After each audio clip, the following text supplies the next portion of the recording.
하는 바를 복되게 하사 그의 소유물이 땅에 넘치게 하셨음이니이다. 아멘. 우리 좌우로 이렇게 인사해 보겠습니다. 하나님께 몰입하며 사십시오. 인사해 보겠습니다. 하나님께 몰입하며 사십시오. 하나님께 몰입하는 인생 되시길 축복합니다. 아멘.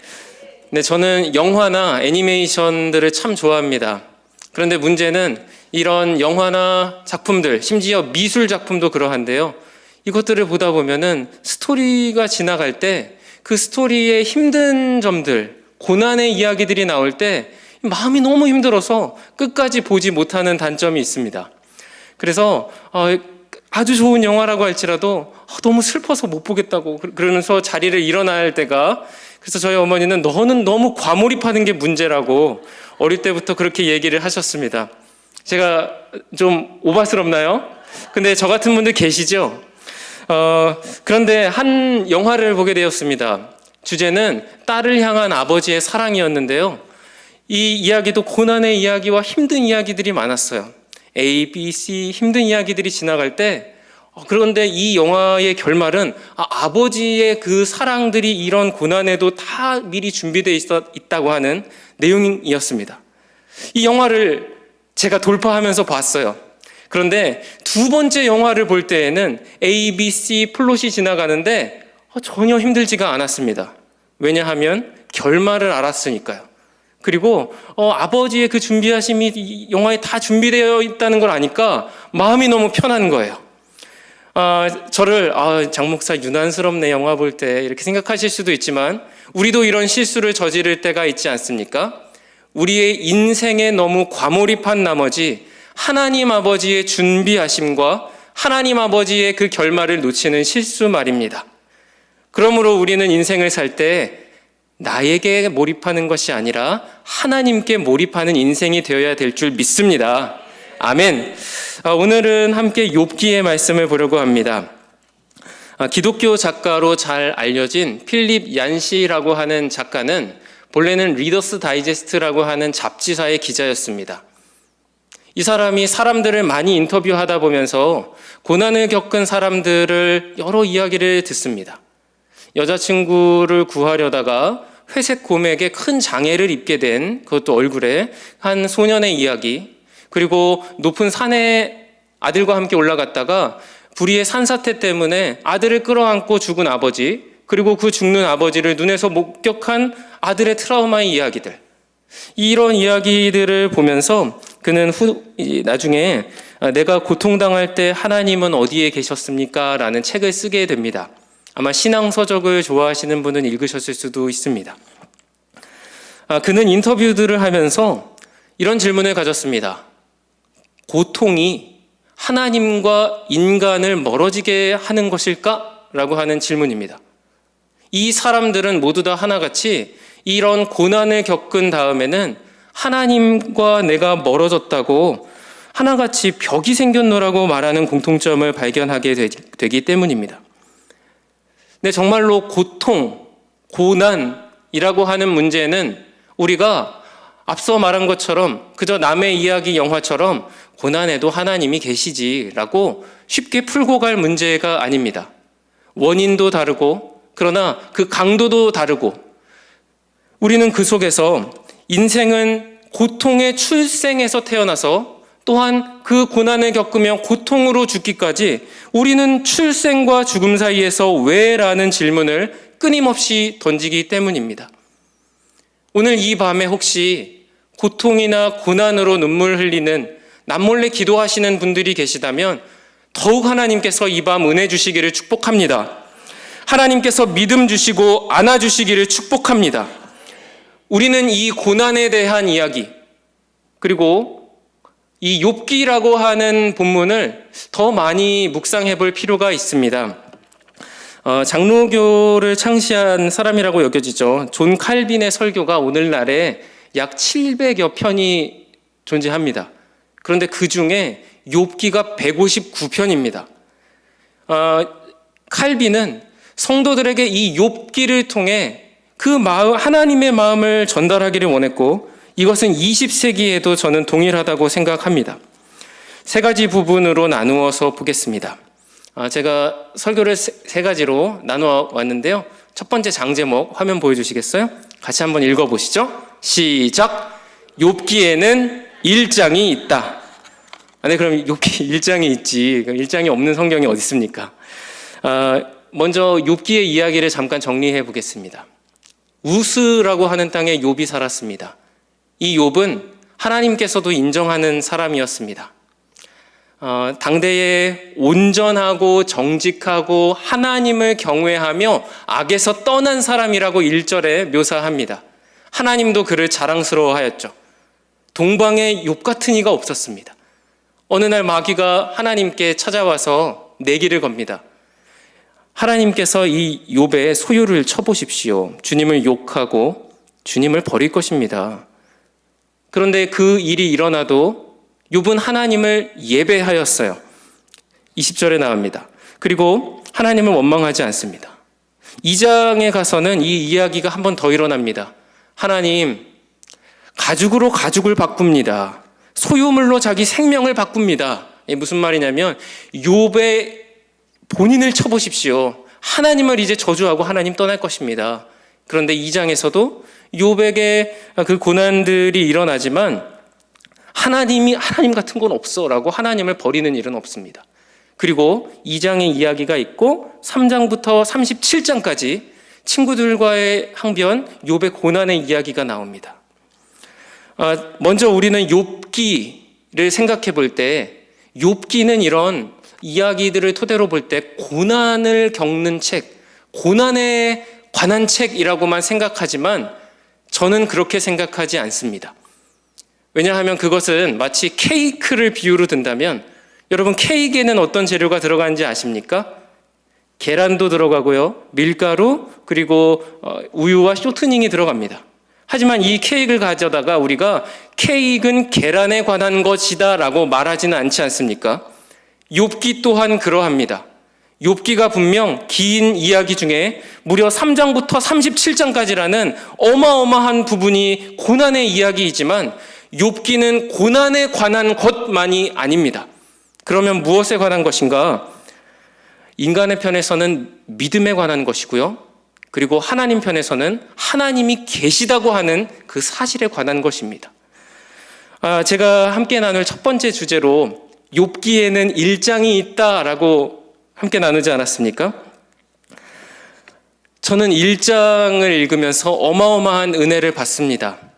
왜냐하면 욥기는 분명 욥에게 엄청난 고난이 있지만 그것은 고난이 아니라 무대의 커튼 뒤에서는 하나님께서 한 인간을, 욥이라고 하는 불과 사람을 전폭적으로 지지하고 신뢰하는 내용이 들어있기 때문입니다. 그리고 하나님이 내기를 하셨어요. 그런데 내기에 조건이 없지 않습니까? 저는 이번 주에 가위바위보를 해서 교역자들끼리 진 사람이 아이스크림을 사자고 해서 제가 져서 사게 되었어요. 저는 사실 별로 지지 않아요. 아이스크림 이거 이길 거라고 생각했는데 그런데 하나님께는 내기에서 지면 조건이 있었나요? 없었습니다. 하지만 보이지 않는 조건이 있죠. 하나님은 신이시지 않습니까? 만약에 욥이 하나님을 저주하며 버리는 일이 일어난다면 하나님의 장담이 틀리는 게 되잖아요. 하나님은 이 욥이라고 하는 한 인간을 전폭적으로 신뢰하였어요. 우리가 신앙생활을 할 때 놓치고 있는 부분은 이런 것입니다. 믿음은 우리가 하나님께 올려드리는 것 맞습니다. 하지만 일방성이 아닙니다. 우리가 하나님께 믿음을 가지는 것 이상으로 하나님은 하나님의 백성들을 신뢰하십니다. 할렐루야, 아멘. 고난도 마찬가지입니다. 긴 이야기 중에 고난이 너무나 많이 보이기 때문에 욥기는 고난의 이야기야 라고 생각할 수 있지만 하나님의 신뢰로 시작된 이야기입니다. 이 자리에 계시는 사랑하는 성도 여러분들, 고난 중에 계신 분이 계십니까? 그 고난만을 묵상하지 마십시오. 하나님의 신뢰가 먼저인 줄 믿습니다. 우리는 그분의 신뢰를 바라보며 그 고난도 이겨낼 수 있는 것이죠. C.S. 루이스는 이런 말을 했습니다. 한 인간의 믿음의 행동이 작지 않은 것은 온 우주는 하나님의 것이거나 하나님의 것이 아니라 마귀의 것이라고 주장되는 것이 있을 뿐이기 때문이다 라고 말입니다. 더 쉽게 말씀드리면 이 온 우주에는 우리는 시간과 공간을 사니까요. 이 우주에서는 모든 게 하나님의 것인데 마귀가 자기의 것이라고 주장하는 것들이 있대요. 하지만 우리가 하나님께 그 믿음을 올려드리고 선포할 때 마귀가 자신의 것이라고 선포하는 것을 밀어내고 하나님의 것임을 드러내는 것이 된다는 말입니다. 우리의 중보기도요. 기도가 무슨 그리 대단한 힘이 있다고 하십니까? 아닙니다. 우리가 선포하고 기도할 때마다 그 영역마다 하나님의 영광이 그곳에서 피어나는 줄 믿습니다. 우리의 가정 또한 마찬가지입니다. 가정에서 역기능적인 가정의 아버지로 인해, 어머니로 인해, 혹은 우리의 청소년들, 자녀들도 계시죠. 그 가정에서 눈물 흘리고 기도하는 사람들이 있습니다. 그 속에서 그러나 하나님께 믿음을 올려드릴 때에 그 가정의 단위가 마귀의 것이 아니라 하나님의 것임이 선포되는 줄로 믿습니다. 저는 또 한 가지 지난달에 저의 대학 동기 회계사 친구인데요. 이 친구가 승승장구하면서 법인에서 잘 나가는 친구입니다. 그런데 이 크리스천이거든요. 자기에게 계속 어떤 한 부탁, 어떤 제안이 들어오는데 간단히 말씀드리면 크리스천으로서는 별로 하면은 그렇게 정직하지 못하고 혹은 어떤 접대의 부분도 있어서 하나님께 마음이 너무 거스른다는 것이에요. 그런데 자기가 이 제안을 받아들이면 너무 이 승진이나 이런 게 보장되어 있을 것 같다고 하는 겁니다. 그러면서 밥을 먹으면서 저에게 근데 진선아 나 이거 하면 안 되겠지? 라고 물어요. 그래서 당연히 그러하다 하나님이 그런 마음 주시지 않냐. 그러면서 끄덕이면서 씩 한번 웃습니다. 저는 이 미소를 보는데 하나님이 너무너무 기뻐하시는 것을 느껴요. 이 미소 한 번에 그 법인이 막 하나님께 막 전도되며 옵니까? 아니에요. 우주가 막 어떤 변화가 일어납니까? 아니에요. 그런데 우리의 삶에서 이런 삶을 하나님께 믿음으로 올려드릴 때에 천사들도 우리의 이 믿음을 주목하고 있습니다. 때문에 하나님도 이 믿음을 받으시는 줄 믿습니다. 베드로전서 1장 12절 말씀에는 이런 말씀이 있죠. 제가 읽겠습니다. 복음을 전하는 자들로 이제 너희에게 알린 것이요 천사들도 살펴보기를 원하는 것이니라. 아멘. 우리가 기도하고 우리가 삶의 가정에서 믿음의 행동을 하고 말을 하고 살아가는 그것이요 천사들도 주목하고 있습니다. 하물며 하나님은 얼마나 기뻐하시겠습니까? 사랑하는 성도 여러분, 욥기에는 1장이 있습니다. 고난에는 그 이전에 하나님의 신뢰하심이 있습니다. 우리의 인생 그 이전에 하나님이 계신 줄 믿습니다. 아멘. 우린 그 믿음으로 사는 것이죠.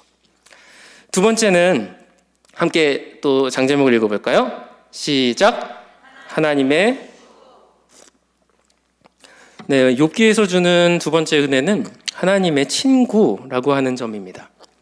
욥기에는 이 중간의 부분에 욥을 도와주러 왔지만 욥을 비난하고 비판하고 그리고 정죄하는 친구들이 나옵니다. 엘리바스를 비롯한 이런 친구들입니다. 사랑하는 성도 여러분, 먼저 친구를 잘 두시길 축복합니다. 믿음의 친구들이 넘치시길 축복합니다. 특히 우리 청년들, 다음 세대의 영혼들, 학교에서 좋은 믿음의 친구들 만나기 축복합니다. 그런데 이런 친구들이 없을지라도 괜찮습니다. 왜냐하면 함께 우리가 읽은 것처럼 하나님이 우리의 친구가 되어주시기 때문입니다. 하나님께도 친구가 있습니다. 성경에 많이 나오죠. 하나님의 친구들은 누가 생각이 나세요? 그런데 그 하나같이 친구들은요, 전부 다 볼품이 없었고요. 이런 사람들도 하나님의 친구들도 끼리끼리 만난다고 하지 않습니까? 그럼 이런 사람은 하나님의 친구가 못 될 것 같은데 그런 사람들로 가득 차 있죠. 아브라함은 졸장부였습니다. 오늘날 그 청년들이 쓰는 밈 언어로 하남자라고 하나요? 상남자의 반대말.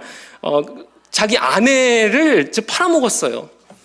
모세는 살인자였습니다. 다윗은 성범죄자였어요. 그런데 하나님께서는 이러한 사람들이 자신의 친구들이라고 하나님께서 그렇게 말씀해 주십니다.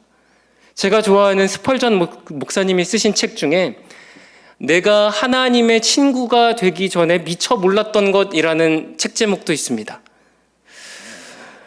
우리는 하나님께서 이런 불완전한 사람들을 사랑해 주시고 친구로 삼아 주심에도 불구하고 우리는 이 세상의 친구들을 찾아 헤매거나 혹은 하나님의 친구가 될 자격이 없다고 생각할 때가 많지 않으신지요? 그러다 보면은 우리의 존재의 가치를 자꾸 평가절하하게 됩니다. 그러다 보면은 내 존재가 깎이는 것을 넘어서 존재하는 것보다 차라리 비존재하는 게 낫지 않냐? 차라리 없어지는 게 더 낫지 않냐? 이런 생각까지도 파고들게 되죠.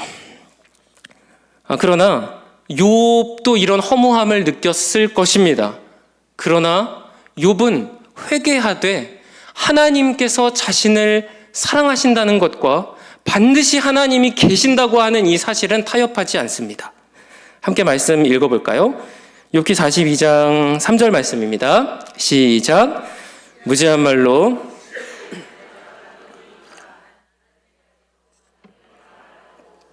스스로 알 수도 없고 헤아리기도 어려운 일을 말하였나이다. 욥기 42장은 하나님께서 이제 욥에게 등장하셨을 때 욥이 한 말입니다. 욥은 먼저 하나님께 회개합니다. 우리가 하나님의 친구로 나아가는 데 있어서 우리가 빼먹으면 안 되는 것이 바로 회개입니다. 인간은 죄를 지을 수밖에 없는 존재입니다. 하지만 하나님께는 죄라고 하는 단어의 지읒조차 없으신 분이시기 때문에 친구가 될 수 없습니다.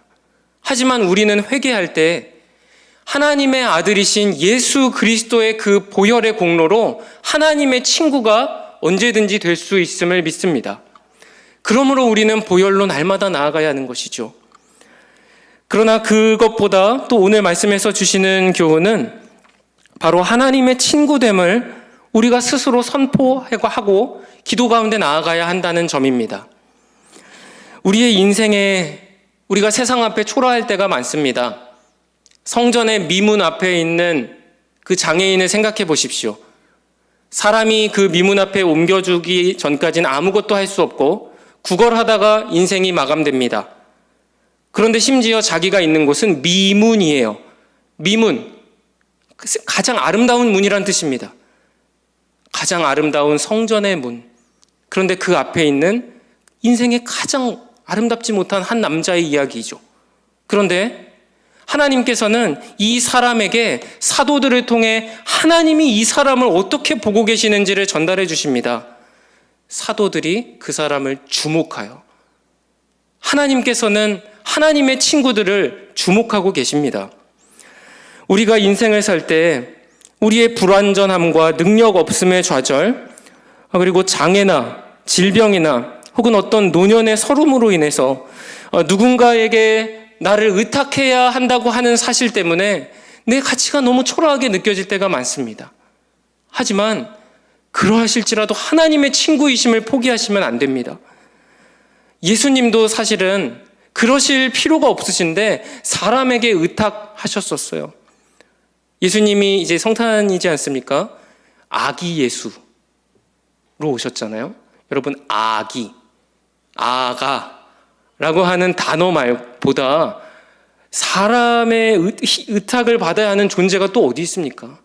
그런데 예수님은 아기 예수로 친히 성육신하여 오셨어요. 죽으실 때도요, 사람들에 의해서 장례를 치르도록 하셨어요. 예수님의 입장에서는 자존심이 안 상하셨을까요? 인성이 있으십니다. 하지만 신성이 존재하시잖아요. 그러면 이것을 인성에 있어서는 막 자존심이나 혹은 이런 어떤 것들을 내려놓고 싶은 마음들이 왜 없으셨겠어요? 그래서 마귀도 그것들을 파고들면서 예수님을 시험하려고 하지 않습니까? 하지만 거절하죠. 왜냐하면 예수 그리스도께는 하나님의 독생하신 아들이시라고 하시는 그 자아 정체성이 분명하셨기 때문입니다. 제가 말씀 한 구절 읽겠습니다. 요한복음 5장 20절 말씀입니다. 아버지께서 아들을 사랑하사 자기가 행하시는 것을 다 아들에게 보이시고 또 그보다 더 큰 일을 보이사 너희로 놀랍게 여기게 하시리라. 아멘. 아버지께서 나를 사랑하고 계신다고 하는 그 말씀을 예수 그리스도께서도 믿으셨기 때문에 그 십자가를 향하여 마귀의 공격과 우리 예수 그리스도 안에 계시는 그 인성의 그런 부분들까지도 모두 다 뚜벅뚜벅 걸어 나가실 수 있으셨던 것이죠.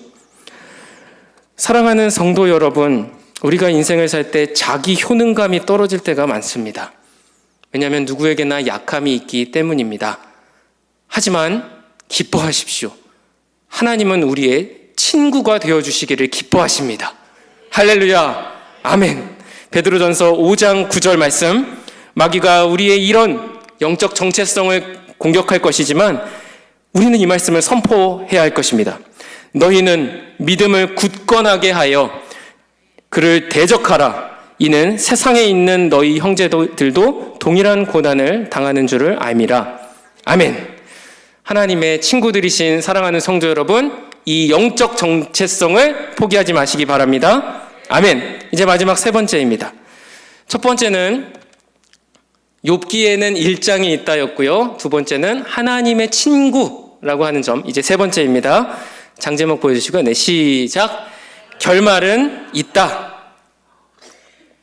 네, 결말이 있다.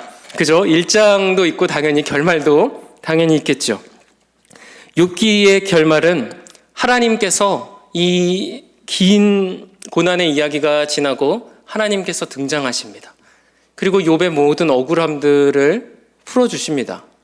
물론 그 속에서 욥이 우리가 본 것처럼 회개합니다. 하나님께서 욥기 38장 2절에서 3절에 무지한 말로 생각을 어둡게 하는 자가 누구냐? 너는 대장부처럼 허리를 묶고 내가 내게 묶는 것을 대답할지니라 라고 하시고요. 욥기 42장 3절 말씀에 보면은 함께 읽어볼까요? 시작.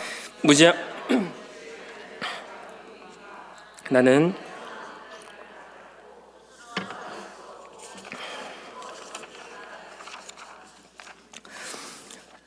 하나님께서는 욥에게 이 한 가지만을 책망하시죠. 바로 그것은 욥의 좁은 시야입니다. 네가 이 세상이 창조될 때의 질서를 아니? 라고 욥도 그것을 제가 식견이 좁았다고, 하나님 저의 시선이 좁았습니다 라고 인정하게 되죠. 하나님께서는 우리에게 모든 은사들과 은혜들과 역사들을 보여주실 때에 마치 저는 빛의 스펙트럼과 같다고 생각합니다. 여러분, 태양빛이 있죠? 태양빛이 내려올 때 우리가 알고 있는 것들은 가시광선이라고 하죠. 흔히 빨주노초 파남보라고 불리는 그 부분만을 봅니다. 하지만 태양빛을 스펙트럼으로 보았을 때 이 가시광선인 이 부분이 아니라 더 큰 에너지의 광선들이 더 엄청나게 많이 있어요. 하나님께서 일장에 숨어 계시는 것처럼 하나님께서 우리에게 주시는 하나님의 은사들과 은혜들, 역사들은 우리의 인간의 소견으로는 마치 좁은 스펙트럼의 7색만 볼 수 있을 뿐입니다. 하지만 하나님의 스펙트럼은 무한한 줄 믿습니다. 그 스펙트럼이 우리에게 은혜로 주어지는 것이죠. 결말이 반드시 있는 줄 믿습니다. 우리가 인생이 두려울 때가 많습니다. 앞서 우리가 함께 나눈 이 영화의 이야기들처럼 A, B, C, 그 고난의 이야기들이 흘러 지나갈 때 우리가 두려워하지 않을 수 있는 것은 시작은 하나님이 하셨다고 하는 그것과 결말은 반드시 하나님께 있다고 하는 것을 믿는 점입니다. 여러분들의 인생에 A라는 고난이 닥쳐 있으십니까? 하지만 이렇게 생각하십시오. 하나님, 제가 A라는 고난과 질병을 겪고 있습니다. 하지만 이 고난은 하나님의 영광과 주권이 선포되는 계기가 될 줄 믿습니다. 라고 말입니다. B라는 아픔이 여러분들에게 있으십니까? 이렇게 선포하십시오. 제가 B라는 아픔 때문에 너무나 눈물이 납니다. 하지만 하나님, 이 계기 통하여 예수 그리스도는 자기 사람들을 사랑하시되 끝까지 사랑하심을 드러내게 하여 주시옵소서. 그렇게 선포하는 것이고요. 하나님, 제가 C 때문에 너무 마음이 아픕니다. 하지만 하나님, 성령 하나님께서 저를 버리지 아니하시고 중간중간 저에게 개입해 주셔서 저에게 함께 가자고 지목해 주시는 그것임을 제가 믿습니다. 라고 우리가 선포하며 나아가는 것입니다. 그럴 때의 우리의 인생은 고난의 책이 아니라 믿음의 책으로 변할 줄 믿습니다. 사단은 우리에게 인생의 이 부분이 너무 길지 않냐고 계속해서 제시합니다. 그렇지 않습니다. 하나님께서 우리에게 믿음을 주심으로 시작하셨음을 믿습니다. 하나님 반드시 계심을 믿습니다. 우리 예수님 다시 오실 것입니다. 우리 예수님 다시 오실 때에 이 세상에 하나님을 대적하고 하나님께 반대의 질문을 던진 모든 권세들은 고개를 숙일 것입니다. 하나님 영광 받으시는 가운데 그 영광의 절정에 예수 그리스도가 보좌에 앉으실 것이고, 우리 예수님은 그 영광을 하나님의 사람들과 공유하시는 것입니다. 하나님께 찬양한, 예수 그리스도를 찬양한 사람들과 공유하시고, 그분의 이름으로 기도하는 사람들에게 공유해 주시고, 그리고 그분의 나라의 확장을 위해, 교회를 위해 애쓰는 헌신과 봉사를 한 그 사람들에게 영광을 함께 공유하는 것이죠. 그것이 우리가 함께 모인 이 공동체임을 믿습니다. 할렐루야, 아멘. 그러므로 우리는 결말을 알면 두렵지 않게 됩니다. 이제 세 가지를 정리하고 오늘 말씀을 맺으려 합니다. 첫 번째 은혜는 기억하시나요? 욥기에는 1장이 있습니다. 우리의 인생은 하나님이 먼저 계십니다. 여러분들의 믿음은 외로운 일방성의 것이 아닙니다. 하나님, 우리가 하나님을 믿는 그 이상으로 하나님도 하나님의 백성들을 신뢰하십니다. 때문에 그 아들 예수 그리스도를 보내주신 줄 믿고요. 두 번째는 우리는 하나님의 친구들이라고 하는 점입니다. 여러분들은 하나님의 친구입니다. 어떤 장애가 있어도 하나님의 친구입니다. 질병이 있더라도 하나님의 친구입니다. 우리가 회개하며 하나님께 나아갈 때 하나님 우리를 버리시지 않으십니다. 세 번째는, 반주를 해주시겠어요? 세 번째는 결말을 알면 무섭지 않다. 결말은 반드시 있다입니다. 우리 예수님 반드시 다시 오십니다. 우리 예수님 다시 오시는 그날까지 믿음을 가지고 나아가는 사람들 되게 축복합니다. 제가 마지막 한 가지 기독교 동화책의 이야기를 소개하고 맺으려 합니다. 그웬이라고 하는 한 장애인 소녀가 있었습니다. 이 소녀는 눈에 심각한 화상을 입게 되면서 눈이 멀었고요. 그리고 또 이 얼굴과 여러 신체적인 장애를 입게 됩니다. 그 선교사님이 이 그웬이라고 하는 소녀를 방문하여 동화를 하나 들려드립니다. 저도 여러분들에게 똑같이 그냥 읽어드리려고 합니다. 한번 들어보십시오. 그웬 잘 들여보렴. 한 초원이 있었단다. 그러나 그 초원은 하나님이 원하시는 꽃들을 피워내지 못하였다. 초원이 하나님께 대답했단다. 주님, 제게는 꽃씨가 없습니다. 주님께서 새들을 부르셨고 새들은 명령을 따라 꽃씨 물어와 골고루 뿌렸단다. 초원에는 곧 무수한 꽃들이 피어났고 주님은 기뻐하셨죠. 주님께서 보시니 그것도 잠시, 유독 당신께서 사랑하시는 꽃들이 없었습니다. 초원에게 물으셨습니다. 제비꽃, 이끼, 매발톱꽃, 야생화 그리고 작은 꽃나무들은 어디 있니? 주님께서 다시 새들을 부르셨고 그 모든 씨를 멀리 뿌리게 하셨습니다. 하지만 주님 다시 초원에 오셨을 때도 사랑하는 꽃들을 볼 수 없었습니다. 나의 사랑하는 꽃들은 어디 있니? 초원이 울듯이 외쳤습니다. 오 주님, 저는 꽃들을 지킬 수가 없습니다. 바람 불고 뜨거워 꽃들이 뽑혀 날아가거나 말라 죽습니다. 저는 꽃들을 지킬 수가 없습니다. 주님께서 번개를 부르셨고 번개는 단 한 번의 섬광으로 초원의 심장을 갈라놓았습니다. 초원은 비틀거렸고 신음했습니다. 크게 벌어진 상처로 인해 여러 날을 괴로워했습니다. 강이 그 어둡고 울퉁불퉁하고 갈라진 협곡으로 물줄기를 대며 비옥한 토양을 실어 날랐습니다. 그리고 또다시 새들이 씨를 물고 와 협곡 안에 떨어뜨렸습니다. 오랜 시간 뒤 부드러운 이끼와 포복성 덩굴이 거친 바위를 장식처럼 덮었고 쓸쓸한 벼랑은 매 발톱꽃과 야생화들이 채워졌습니다. 거대한 느릅나무들이 햇빛을 향해 높이 가지를 뻗었으며 그 발치에서는 작은 삼나무와 발삼전나무들이 모여 살기 시작했습니다. 그리고 그 아래 곳곳에서 제비꽃, 아네모네, 고사리와 같은 식물이 자라나고 피어나 협곡은 마침내 주님께서 가장 사랑하시는 안식과 평화의 기쁨의 장소가 되었습니다. 그리고 선교사는 소녀에게 말했습니다. 무엇이 느껴지니? 소녀가 가만히 생각합니다. 선교사가 말합니다. 성령의 열매는 꽃인데 사랑, 기쁨, 평화, 인내, 친절, 온유 등등이란다. 이 중 어떤 것들은 협곡에서만 자란단다. 그웬이 조용히 물었습니다. 어떤 꽃이 협곡의 꽃인가요? 친절, 온유, 그리고 인내가 협곡의 꽃이란다. 그리고 사랑, 기쁨, 평화 같은 것들도 넓은 들판에서도 자라고 피지만 역시 협곡에 있을 때만큼 꽃 자체가 향기가 빼어나지는 않단다. 그웬이 꽤 오랫동안 조용히 앉아 있다가 떨리는 입술로 부르르 말합니다. 제 협곡에는 꽃이 없고 바위뿐이에요. 선교사가 친절히 대답합니다. 그웬, 언젠가 꽃들은 피어난단다. 주께서 보시고 우리도 보게 될 거야. 이것을 믿으렴. 할렐루야. 아멘. 사랑하는 성도 여러분, 여러분의 협곡에 이르신다면 부디 이 사실을 잊지 마시기 바랍니다. 우리 뒤에 보이지 아니하지만 영원히 살아계시는 하나님이 계시는 줄 믿습니다. 죽기까지 당신의 사람들의 가치를 증명해 주신 성자 예수 그리스도가 계신 줄 믿습니다.